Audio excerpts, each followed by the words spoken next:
G'day folks, welcome to this review of Stalingrad 42. This is another wonderful Mark Simonich design published by GMT Games in 2019. It of course covers Fall Blau, Operation Uranus, June to December 1942.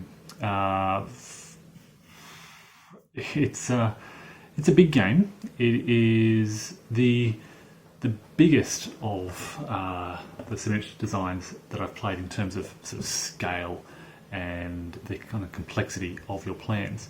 You are sort of fighting over a 1,500 kilometre front, approximately, from Voronezh in the north through Stalingrad in the east, Saratov in the northeast, Rostov in the south. You cross the Don, and you've got the Caucasus Mountains down in the south here, Baku off map to the right, but it's reflected in the victory conditions.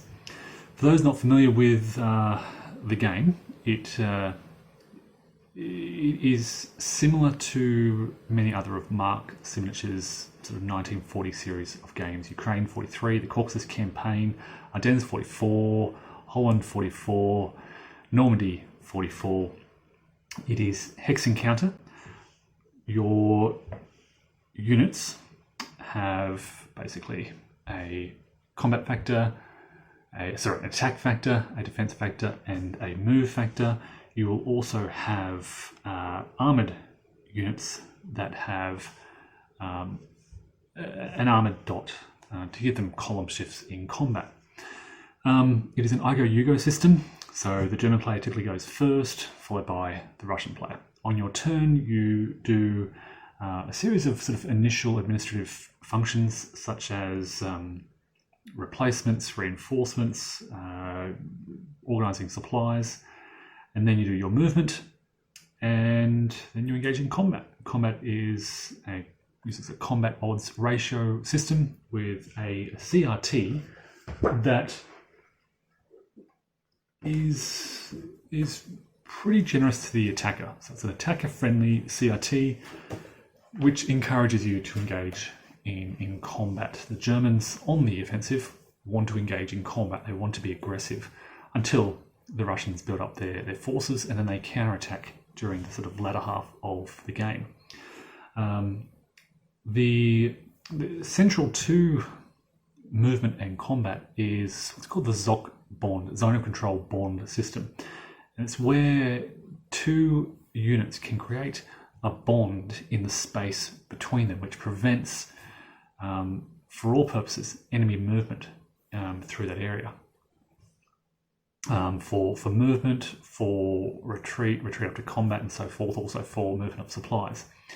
And it's such a subtle rules implementation, a ZOC bond. You create a bond between units, but it really facilitates the bulk of your strategic and operational thinking around this game, because your defensive lines are organised with ZOC bonds in mind. Rather than having sort of a string of 4 units together, you only need to worry about every second space, and it gives you, it's just something extra to think about.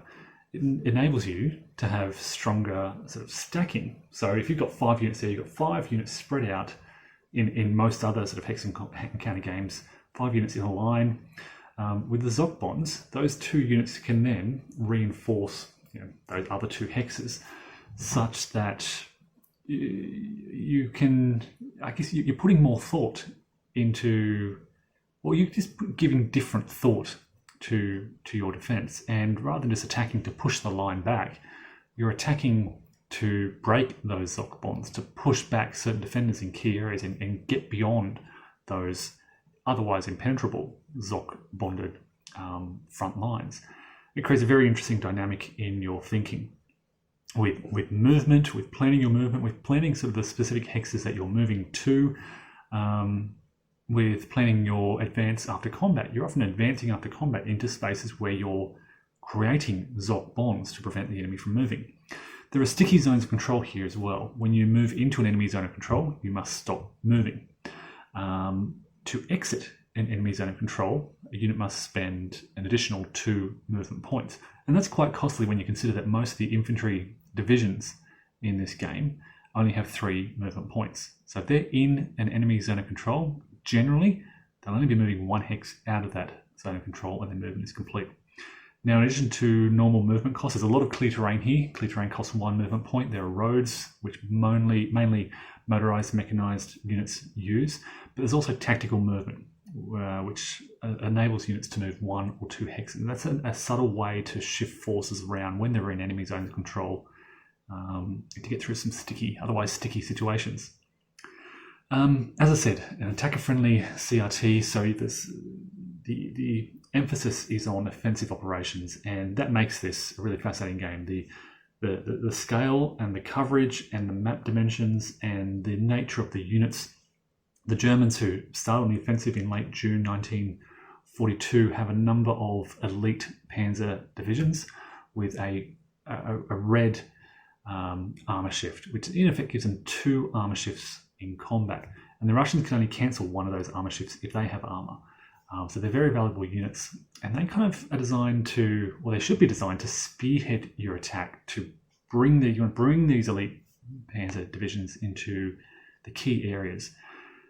From the German perspective, they want to break out, they want to advance, they want to push the lines. Ultimately, it is a fight for victory points, and you gain victory points by capturing specific cities and towns on the map.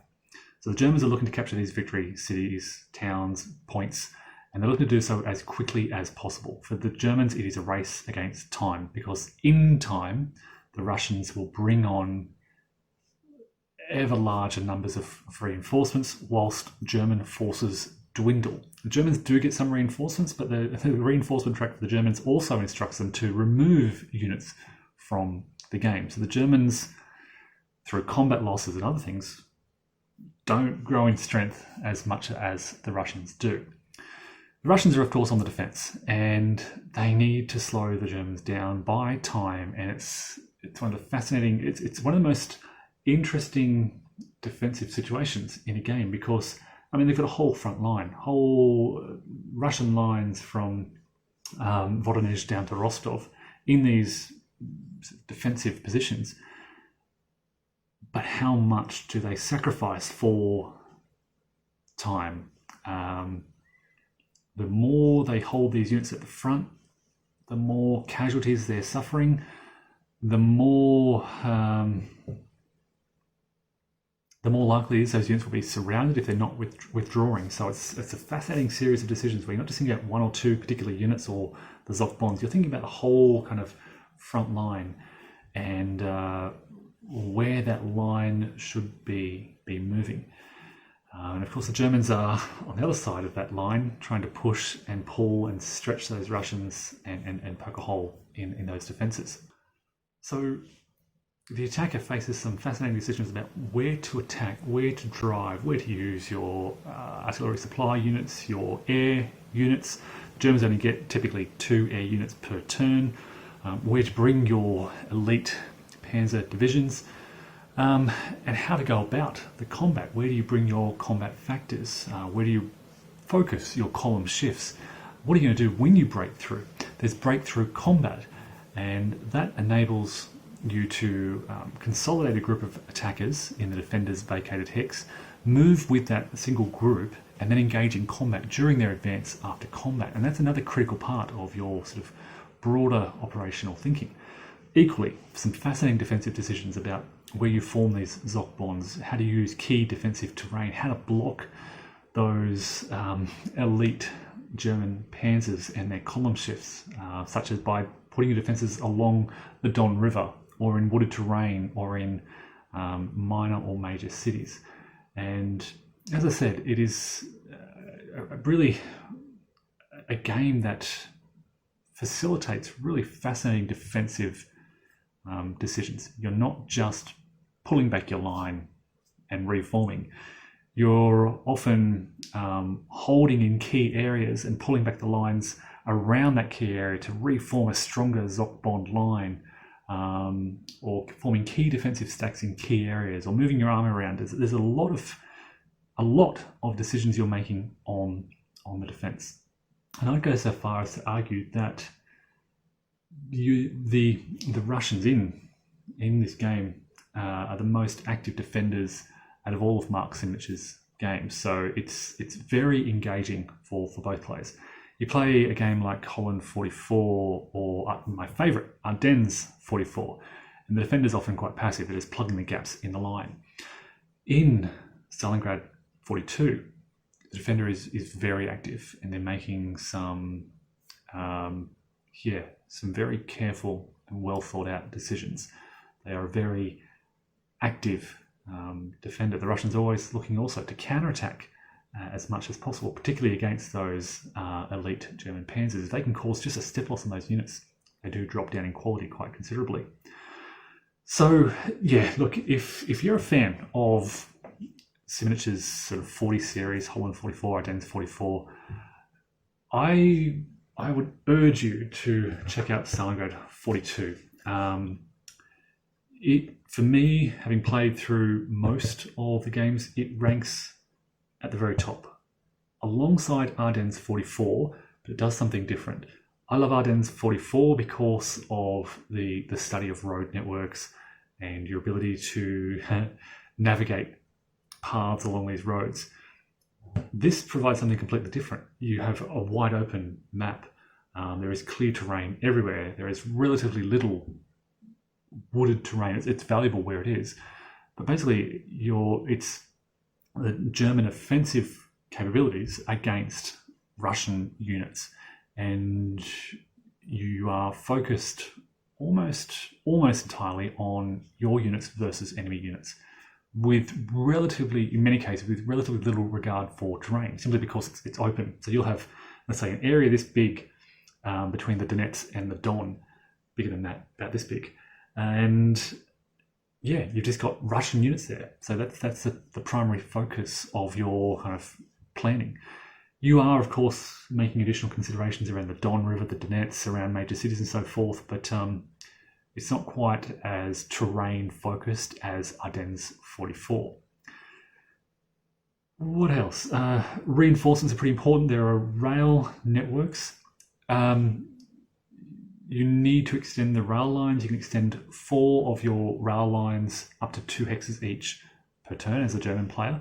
And this is important for sort of ferrying your reinforcements forward. You get 4 trains to use per turn, principally for bringing these reinforcements on and getting them to the front. But you can also train 1 on-map unit by this train network, rail network. And facilitating the development of that rail network is an important sort of long-term consideration. If you are careless with your rail networks early in the game and you're not able to advance them, you'll kind of suffer the consequences later on, because your units in certain areas won't be able to advance as far and they won't be able to get to the front quite as quickly. And that area of the front may struggle as a result, all because of those early mishaps with your rail planning. There are minor allies as well. There are Hungarians, Romanians, Italians, and they're valuable units. They have decent, pretty strong actually. The Romanians have a defense factor of 5, for example. So they serve an important role, principally on the defensive, as sort of holding down these isolated pockets of Russian defenders, or holding the flanks in a defensive capacity, but very important, and they have special rules around those. I mentioned air units. There are optional rules for prepared offensives, which add another little bit of flavour and option to your sort of range of options here. They enable you to roll 2 dice in special combats and choose the die you want. They're rare. You have to buy one of these with a supply point. You have to wait a turn for it to be active. It has to be on a headquarter or an ASU, artillery supply unit, and yeah, they have to be proximate to the combat. So it's quite difficult to get to work, but when it does work, provided you get at least one of those 2 die rolling reasonably well, it's quite an interesting little mechanic. Supply is important as well. Units, first of all, have an overland supply, 5 hexes to a road, and then provided that road can weave towards an edge of their board, they can draw supply. The Germans are principally looking to cut off the supply of those Russians along the front. And that's where the Russians are making those important decisions about when to retreat, when to make a stand. So bringing this all together, I have played 2.5 scenarios of Stalingrad 42. I am admittedly still relatively limited in my experience, but I'm loving it. It's a fascinating game. It is Mark Simonich's sort of 40 series of rules, but on a very large scale, open sort of eastern front, full blau, case blue. It really captures the feeling of sort of what's going on here in the second half of 1942, and it facilitates, as always, some really nice, juicy decisions. You're often making decisions on so many different levels. So you're looking at what factors to bring to combat, how you can sort of exploit here and then break through here and then attack here. You're looking at an operational level as well. So you'll need to I like to keep my elite panzer divisions together as a mobile striking force. I'm looking about where I will need to strike and what I want to do with those units. And where they go is sort of driving your broader strategy. So what are you trying to achieve long term? How are you going to get, as the Germans in particular, those victory points? And the Russians are thinking, how do I delay this? How do I slow these plans down? Where are the Germans going to strike next? And what can we do to stop them? So yeah, it's full of a series of fascinating decisions on so many different levels. It is a moderate complexity game. There are a couple of rules exceptions and little things that I missed early on. So it's particularly if you haven't played any of Mark's other sort of 40 series of games, it could be quite difficult. But for those who have played things like Ardennes 44, Ukraine 43, you'll find the rules fairly comfortable. And of course, it plays very well solo. I played this with open information, and as I said, great juicy decisions on both sides. I-Go-You-Go system, very, very well suited to solo play. It does have a very, very big footprint.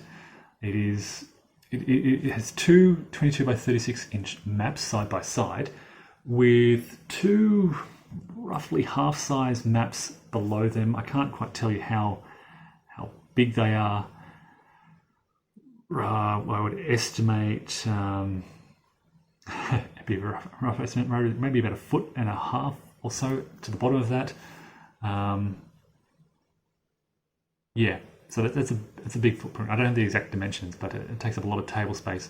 And because it is such a broad theatre, you've got units really stretching all over the place. As I said, from Voronezh to Saratov to Stalingrad, Rostov, and the Caucasus, it's quite big.